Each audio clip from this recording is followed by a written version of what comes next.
Just a quick lineup note. Matt Hendricks says he's good to go. Is that, Yeah, that's what I've been told, and he practiced yesterday fairly hard, so that's a good sign for him and for us. There's a lot of talk with the guys about Hendricks today. Remember, we mentioned some stuff yesterday just about trying to stay motivated, making sure you're playing for the guy next to you. Is that a concern for you? Do you feel that they're where they're at, or do you like where they're at? It's a tough, at this time of the year, you put in a lot of, grind time to try and take a shot at the playoffs, and obviously we're not in that position. So it becomes a mental battle night in and night out. And, the cliche is we're professionals, we should be able to show up and play hard, but it does become taxing mentally. I think there's too many guys in that room that have way too much to play for to decide to take a few nights off, and that starts with free agents.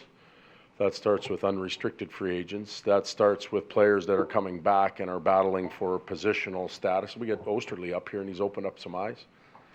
Davey's a prime example. So to get comfortable and say, hey, I'm just going to come back and go into the, into my spot here in Edmonton, I think it would be a grave mistake on many of our players, including the very upper end guys.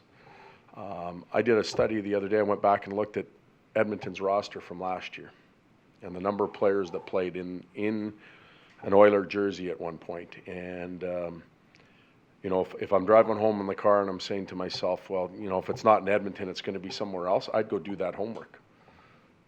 Because for a lot of them, it wasn't somewhere else. It was nowhere.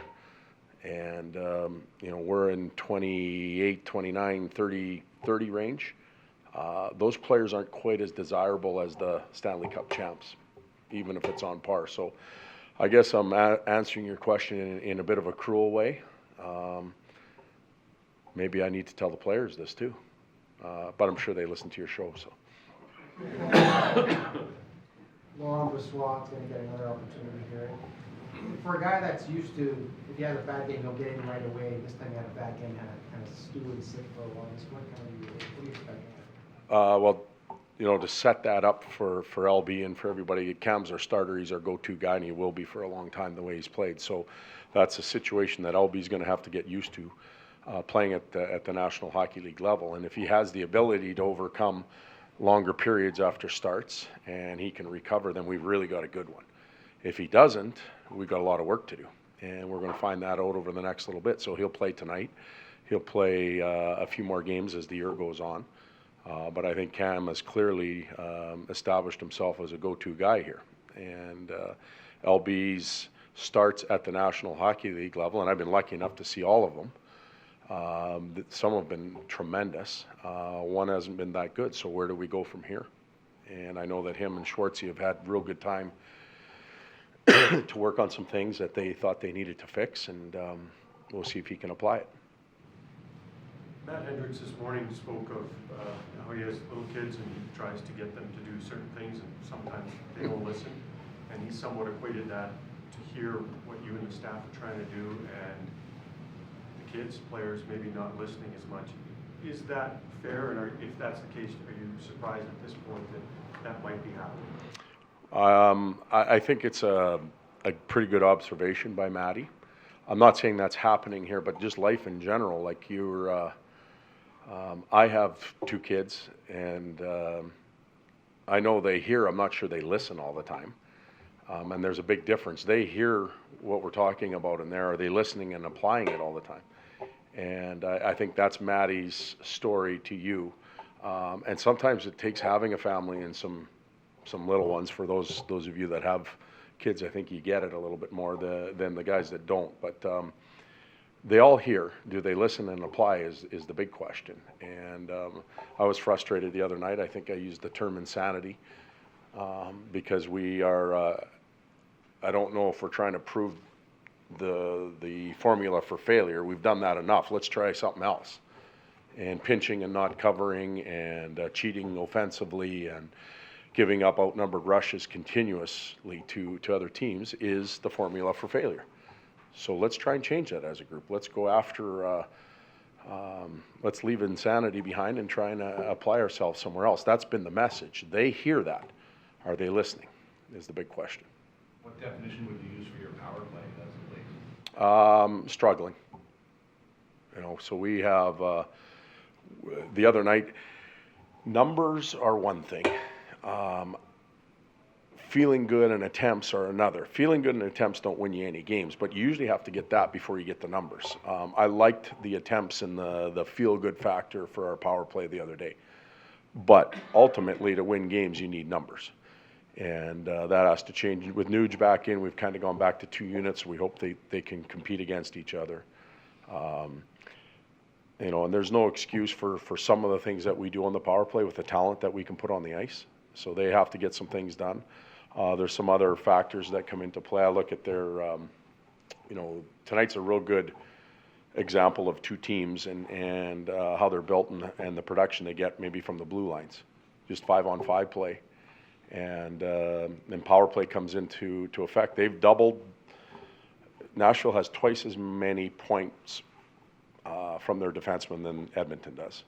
Yet they haven't scored twice as many goals as us. So that tells you how much their D are involved in the play, and they're mobile, they shoot the puck. Ours have to improve in that area, whether it's personnel or the ones that we have. They've got 22 goals, I think, from their blue line on the power play. It makes a huge difference.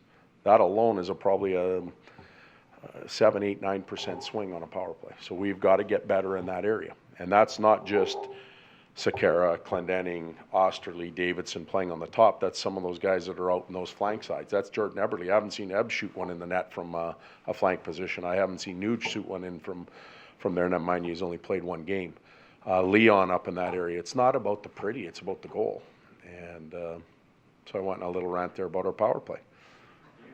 Does every team though need a guy who can really shoot hard from the point so the opposing team is saying, oh, this might hurt, or you can score a goal from 50 feet out? I'm not sure if it's the velocity on the shot or the shot selection, the ability to get it to an area where others get rewarded. But number 6 can shoot it pretty hard. And Yossi, you know, you take Weber, Yossi, and Forsberg, and I think they're at 11, 6, and 6 as far as power play goals from that upper umbrella. It makes a big difference. My 10 years, I've watched Nick Cronwell, Matt Schneider, and Nick Lidstrom shoot it really well. Then I watched Dan Boyle, Rob Blake, and Brent Burns do it, and we're trying to get there. What's your thinking behind trying to maroon with on the McDavid line? Well, I didn't think Connor and Taylor once again had a lot of chemistry going. They both like to move the puck. We obviously haven't scored a lot in the last 2 games with those types of combinations. Jordan didn't have a big impact on the game as well either. So Jordan and Ebbs go back together. Taylor and Leon go back together. There's some proven chemistry there. Put a bigger body, Patty Maroon, that will go to the net for Connor and Jordan.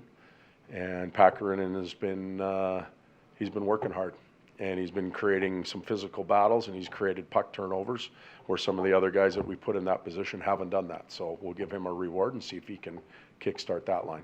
Does some of your frustration stem from the fact that you're 70 games in now, and the stuff that you've been teaching from the start just isn't taking, or at least the consistency isn't there? I think that's fair to say, but everybody has. The Chicago Blackhawks have won 3 Stanley Cups in whatever 5-6 years. They still have frustration levels with certain parts of their game that they got to keep pushing. They're just further down the road. You know, so we want to see growth. We want to see improvement. We have done that in a number of different areas. Our goals against this year have come down tremendously. So we're beyond frustration there. There's a lot of great rewards in that. But some of the game management situations, some of the decision making that we make on the ice, we do it 3 or 4 good games, and then we go off on a little whatever it is, and then come back, and we got to start all over again. We've got to find consistency.